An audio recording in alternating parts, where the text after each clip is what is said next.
torpedo that sunk the Cheonan and took the lives of 46 South Korean sailors was fired by a North Korean submarine. So, North Korea decide that they should totally remain the hot topic of world politics and invade everywhere necessary. Welcome to Homefront, the video game that simply questions the what-if scenario about world domination. Packing the double punch of an interesting storyline and an over-the-top action-packed multiplayer, is Homefront the best war yet? Or does it concede defeat? We get to where they're taking us. We gotta stick together, okay? We got a bunch of turns back.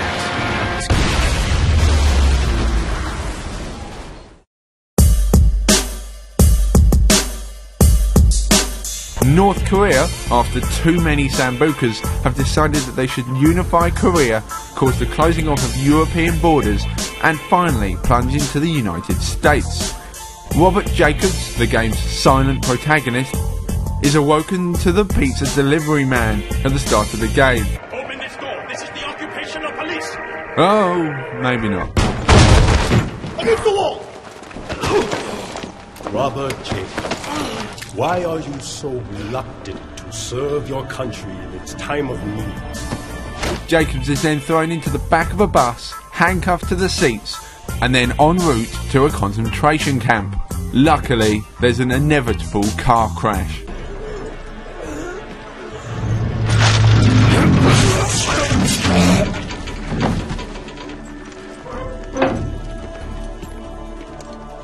You can thank me later. Throughout the game, you'll be meeting up with the game's 4 other characters, each having a simple backstory of wanting to fight for the American resistance.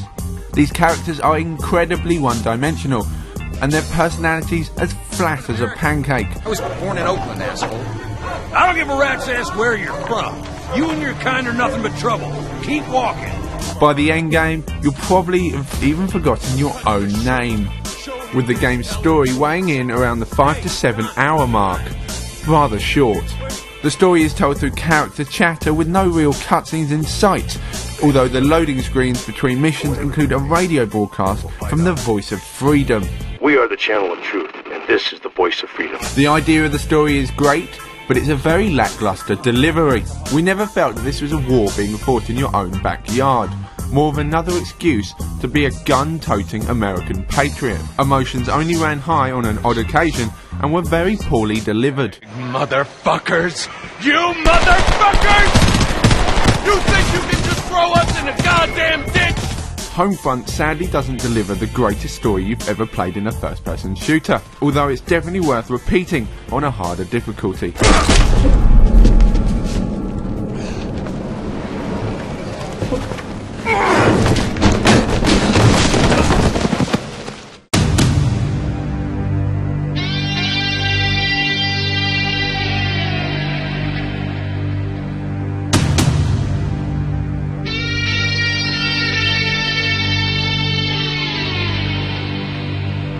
Here's a visual metaphor.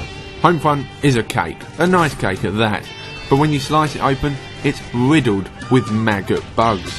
There are moments in the single player in which characters get stuck, progression triggers fail to continue, and gameplay quirks are present. Although let's get one thing clear, it doesn't break the game, it's still playable to a moderately high standard, but overall it's just a bit rough around the edges, bugs always lurking out the corner of your eye.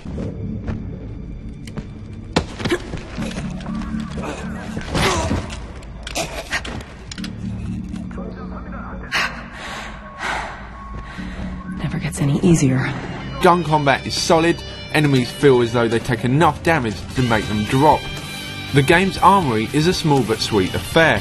Everything you expect from your average first-person shooter can be found here. The single player, although short, has plenty of variety to keep you engaged. Holy shit, we made it! Some moments have you in control of a rather nifty mobile-controlled tank called the Goliath. A personal armoured vehicle which is equipped with some deadly firepower. Aim and shoot. Use Goliath to knock that bird out of the sky! Nice.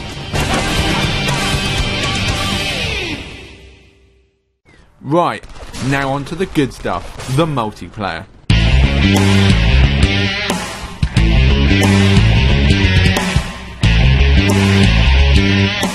Consisting of 3 modes, Team Deathmatch, Ground Control, War-type territories, and the most interesting mode of them all, called Battle Commander, which has you playing the previous 2 modes, but with a GTA Wanted level twist.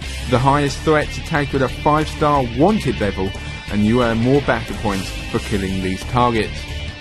Battle points are the credits you earn in-game for completing the basic acts of an FPS.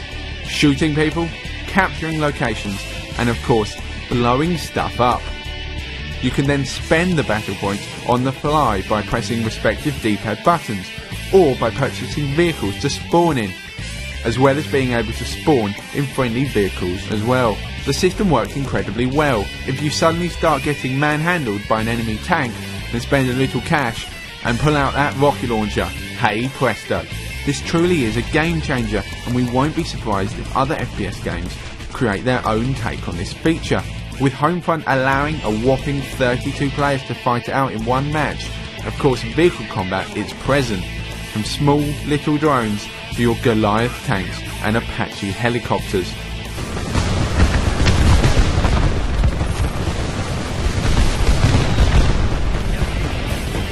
And thanks to the battle point system, there's a nice balance with shooting your threats down. The multiplayer definitely stands up amongst the crowd. It's a nice mix of the massive size of Battlefield and the high octane combat of Call of Duty. In conclusion, we love it.